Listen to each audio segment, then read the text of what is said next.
Hi everyone, Kolita ABC channel tile সকলোকে স্বাগতম জনাইছো। বন্ধু-বান্ধৱীসকল আজিৰ ভিডিঅ'টিত মই পাঁচটা কুৱেশ্যন লৈছো। মানে গোটেইকেইটা বেলেগ বেলেগ ধৰণৰ কুৱেশ্যন হয়। মানে ম্যাথমেটিক্স আৰু ৰিজনিংৰ কুৱেশ্যন। বহুত ইম্পৰ্টেন্ট কুৱেশ্যন হয়। আহি থকা মানে গ্ৰেড 3, গ্ৰেড 4 এক্সামত যাতে আপোনালোকৰ সহায় হয়। প্লাস যিকোনো কম্পিটিটিভ এক্সামত একচুয়ালি এনেকুৱা ধৰণৰ কুৱেশ্যন দেখা যায়। চাই থাকিব আপোনালোকে ভিডিঅ'টো ষ্টাৰ্টিংৰ পৰা শেষলৈকে। ইয়াতে প্ৰথম কুৱেশ্যনটো দিছে এনেকে, যদি MONDAY Monday is equal to 18. আকৌ দিছে Friday is equal to 18. Then দিছে Tuesday is equal to 21. তো আমাক Thursday কি হ'ব উলিয়াব দিছে। আমি যদি চাওঁ ইয়াতে মন কৰোঁ, ইয়াতে দিছে Monday MONDAY, Monday তো দিছে আমাক 18. আকৌ দিছে Friday FRIDAY, Friday তো দিছে 18. গতিকে আমি যদি চাওঁ Monday আৰু Friday গোটেইকেইটাতে আমাৰ এলফাবেট বেলেগ বেলেগ আছে হয়নে? গতিকে ইয়াতে এলফাবেটিক্যালি দিয়া নাই তাৰ মানে আমি জানেকে এ কিমান নম্বৰ এলফাবেট হয় 1 নম্বৰ, বি টু 2 নম্বৰ এলফাবেট, তেনেকে এম টু কিমান নম্বৰ এলফাবেট হ'ব, ও টু কিমান নম্বৰ এলফাবেট হ'ব, তেনেকে কৰিলে আমি এনসাৰটো নাপাম। কাৰণ মানডেত যিকেইটা এলফাবেট আছে ফ্ৰাইডেত সেইকেইটা বেলেগ বেলেগ এলফাবেট হয়নে? কিন্তু দুটাৰে ৰিজাল্টটো কিমান 18 দিছে। সো সেইকাৰণে আমি বেলেগ টেকনিক চাব লাগিব। আকৌ আমাক দিছে টিউজডে TUESDAY, টিউজডেটো কিমান দিছে আমাক 21। গতিকে আমি যদি মন কৰোঁ এই মানডেটোত আমাৰ কিমান কেইটা এলফাবেট আছে, আমি যদি কাউন্ট কৰোঁ 1 2 3 4 5 6 6টা আছে হয়নে? মানে 6 is equal to 18। ফ্ৰাইডেত কিমানটা আছে, ইয়াতেও 6টা আছে মানে 6 is equal to 18। টিউজডেত কিমানটা আছে, 7টা আছে মানে 7 is equal to 21।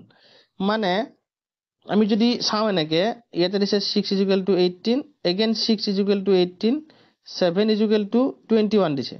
মানে আমি যদি চাওঁ ইয়াতে দিয়া মানে হেৰি কৰি ফেলাই সিস্টেমটো, ইয়াতে যদি আমি 3 মাল্টিপ্লাই কৰোঁ আমি পাম 18 হয়নে? আকৌ ইয়াতেও যদি 3 মাল্টিপ্লাই কৰোঁ আমি পাম 18 হয়নে? ইয়াতে যদি 3 মাল্টিপ্লাই কৰোঁ আমি পাম 21। মানে ইয়াতে যিমান কেইটা এলফাবেট দিছে গোটেইকেইটাকে যদি 3 ৰে মাল্টিপ্লাই কৰোঁ আমাৰ মানে এনসারটো মিলি যায় আছে। মানে এইকেইটা যিকেইটা যেনেকে ওলাইছে আমি তেনেকে উলিয়াব লাগিব। আমি যদি চাওঁ আমাক উলিয়াব দিছে থাৰ্সডেটোত কিমানটা আছে আমি যদি কাউন্ট কৰোঁ 1 2 3 4 5 6 7 8টা আছে। গতিকে আমি এইটুকু আমি 3 ৰে মাল্টিপ্লাই কৰিব লাগিব, যি গতিকে এইকেইটা মিলি যায় আছে। গতিকে 8 into 3 যদি কৰোঁ কিমান পাম 24। এটা যদি অপশনত হয়, অপশন যেটো সি আছে 24 আছে, মানে এইটোৱে হ'ব শুদ্ধ উত্তৰ। মানে এইকেইটা যি সিস্টেমত ওলাই, যি টেকনিকত ওলাই, আমি মানে যেটো উলিয়াব দিছে সেইটো আমি সেই একে টেকনিকতে উলিয়াব লাগিব, তেতিয়াহে আমাৰ এনসাৰটো শুদ্ধ হ'ব। সো আশা কৰিছো বুজি পাইছে আপোনালোকে। এনেকুৱা ধৰণৰ কোৱেশ্চন আহিলে আপোনালোকৰ মিছ নহয়। সো আমি এটা 2 নম্বৰ কোৱেশ্চনটো আগবাঢ়িম। 2 নম্বৰ কোৱেশ্চনটো তেনেকে দিছে, যদি BAD is equal to 7 আকৌ SAP is equal to 9 তেন্তে BAN is equal to what? মানে আমাক দিছে BAD কিমান দিছে 7 দিছে, আকৌ দিছে SAP কিমান 9, আমাক উলিয়াব দিছে BAN। মানে আমি চাব লাগিব কি BAD to 7 কেনেকে ওলাইছে। ইয়াতে কিন্তু আমি চাব পাৰো আমি এলফাবেটিক্যালি, মানে B টু কিমান নম্বৰ এলফাবেট হয় 2 নম্বৰ এলফাবেট, প্লাস A টু কিমান নম্বৰ এলফাবেট 1 নম্বৰ হয়নে? D টু কিমান নম্বৰ এলফাবেট 4 নম্বৰ এলফাবেট। এইকেইটা যদি প্লাস কৰো কিমান পাম 2 কে 3 4 4 3 7, মানে এইটো আমাৰ মিলি গৈছে। গতিকে একে ধৰণে আমি এই যেটো SAP দিছে আমি এইটো চাব লাগিব। S টু কিমান নম্বৰ এলফাবেট আপোনালোকে কাউন্ট কৰি চাব, S টু হল 19 নম্বৰ এলফাবেট, প্লাস A টু কিমান 1, প্লাস P টু কিমান নম্বৰ এলফাবেট, আমি যদি এলফাবেটিক্যালি চাওঁ কাউন্ট কৰি যাওঁ P টু আমি পাম 16 নম্বৰত হয়নে? আকৌ এইকেইটা যদি আমি প্লাস কৰোঁ এইটো ধৰণে, এইটো যেনেকে প্লাস কৰিছো কিমান পাম 19 * 20, দেন 20 * 16 পাম আমি 36 হয়নে? এতিয়া আমি কি কৰিম এইটো 36 টু 3 প্লাস আমি 6 কৰি দিম, দিলে কিমান পাম 6 3 9 পাম, যেটো ইয়াতে দিছে আমাক হয়নে এই সিস্টেমত।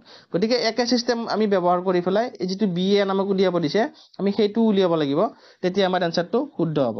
আমি যদি চাওঁ ইয়াতে BAN টো উলিয়াই ফেলাই B টু কিমান number alphabet 2 number, then A টু 1 নম্বৰ এলফাবেট, দেন N টু কিমান নম্বৰ এলফাবেট, এলফাবেটিক্যালি যদি আমি চাওঁ কাউন্ট কৰি যাওঁ আমি N টু পাম 14 নম্বৰ এলফাবেট।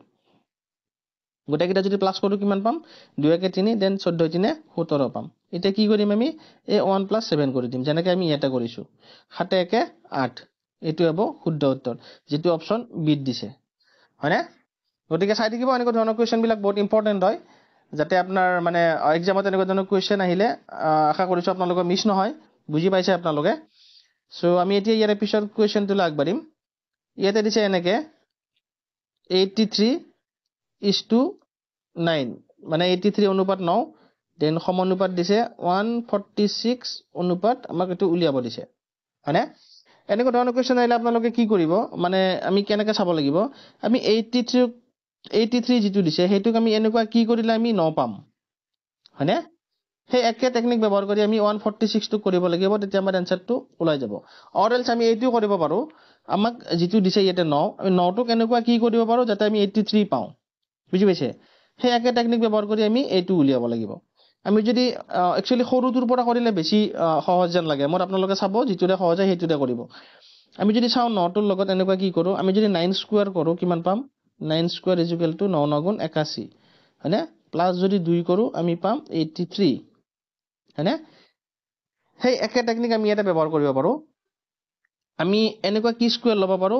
1 যেটো নেকি 146 ৰ ওচৰা-ওচৰি হয় আমি যদি চাও 12 12 গুণ 144 আমি যদি 12 ৰ স্কয়াৰ লও কিমান পাম 12 12 গুণ 144 ইয়াতে যেনেকৈ প্লাস 2 কৰিছো ইয়াতো যদি প্লাস 2 কৰো আমি কিমান পাম 146 যেটো নেকি আমি এটো মিলি গৈছে হয়নে ধৰিব পাৰিছে না আপোনালোকে এইটো মানে 83 যেটো ওচৰা-ওচৰি মানে স্কয়াৰ মানে 9 স্কয়াৰ কৰিলে আমি 81 পাম প্লাস 2 একে 12 স্কয়াৰ কৰিলে 144 প্লাস 2 এইটো যেনেকৈ প্লাস 2 কৰিছো ইয়াতো কৰিব লাগিব প্লাস 2 কৰোতে আমি 146 পালো গতিকে আনসারটো কি হ'ব আনসার যেটো অপচন 8 দিছে 12 আমি যেটো পাইছো হেতু হ'ব শুদ্ধ উত্তৰ সো চাব আপোনালোকে এনেকুৱা বিভিন্ন ধৰণৰ কোৱেশ্চন আহে যাতে আপোনালোকৰ মিছ নহয় এবাৰ আমি ইয়াৰে পিছৰ কোৱেশ্চনটো চাম এটা আমাক দিছে এনেকৈ 5 অনুপাত 125 দেন সমানুপাত 7 অনুপাত আমাক উলিয়াব দিছে আমি যদি ইয়াতে মন কৰো আমি কেনেকৈ পাম আমি মানে 5 টো এনেকুৱা কি কৰিম যদি আমি 125 পাম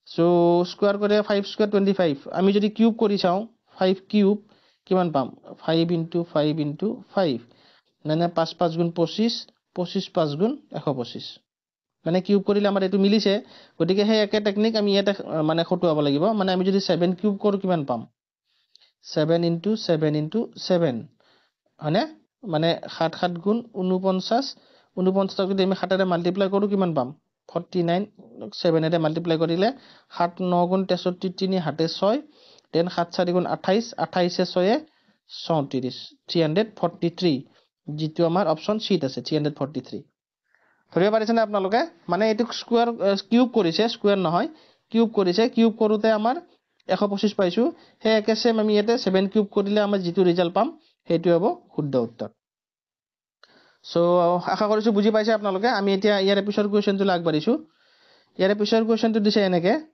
এখন স্কুলৰ লৰা আৰু ছোৱালীৰ সংখ্যা মুঠ 600 জন মানে স্কুল এখনত লৰা আৰু ছোৱালী আছে টোটাল 600 জন আছে যদি লৰাৰ সংখ্যা 350 জন হয় মানে স্কুলখনত 600 জন লৰা ছোৱালী আছে তাৰে 350 জন মানে লৰা হয় তেন্তে লৰা আৰু ছোৱালীৰ অনুপাতটো আমাক উলিয়াব দিছে সো আমাক টোটাল কিমান দিছে ইয়াতে লৰা আৰু ছোৱালীৰ টোটাল দিছে 600 জন হয়নে মুঠ আৰু ইয়াতে আমাক লৰাৰ সংখ্যা দিছে লৰা কিমান দিছে মানে বয়স কিমান দিছে আমাক 350 তো আমি ছোৱালীৰ উলিয়াব লাগে কি কৰিব লাগিব যি গতিকে এই টোটালটো লৰা আৰু ছোৱালী প্লাস হৈ আছে হয়নে বয় আৰু গাৰ্ল প্লাস হৈ আছে আমাক বয়সটো দিয়া আছে গতিকে আমি ছোৱালীৰ সংখ্যা উলিয়াব লাগে কি কৰিব লাগিব টোটালটোৰ পৰা এইটো বয়সটো আমি বিয়োগ কৰি দিব লাগিব দিলে কিমান পাম 0 দেন ইয়াতে 10 10 ৰ 5 গলে 5 3 এটা থাকিল 5 5 ত 3 গলে 2 হয়নে মানে আমি লৰা পালো বয়স পালো আমি 350 আমাক দিয়া আছে হয়নে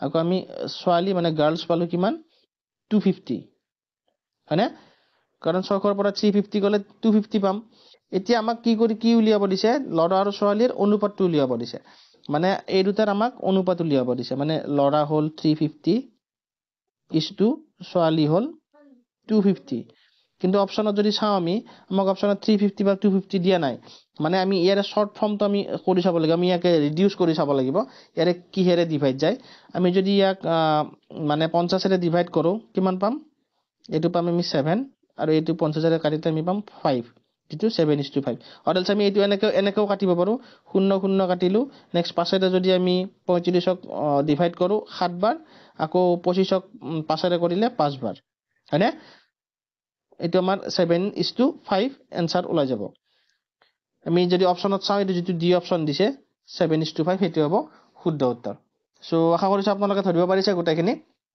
যদি ভিডিঅ'টি ইনফৰ্মেটিভ পাইছে তেনে প্লিজ লাইক কৰি দিব আৰু যদি আপুনি নতুনকৈ চাই আছে আজি চেনেলটো ছাবস্ক্ৰাইব কৰিব নাপাহৰিব আকৌ যিটো বেল আইকন আছে সেইটো অল কৰি ৰাখিব কাৰণ মই যিবিলাক কুৱেশ্যন লৈ আহি আছো ৰিজনিঙৰ ওপৰত বা মেথমেটিক্সৰ ওপৰত মানে সম্ভাৱনীয় যিবিলাক কুৱেশ্যন মানে আমাৰ পৰীক্ষাত আহিব পৰা যাতে আপোনালোকে নটিফিকেশ্যনবিলাক পাই থাকে আৰু প্লাছ শ্বেয়াৰ কৰিব যাতে সকলো উপকৃত হয় সকলোৱে যাতে মানে ভালদৰে প্ৰিপাৰেশ্যন কৰিব পাৰে চ' আজিলৈকে ইমানতে এৰিছোঁ টেক কেয়াৰ বাই বাই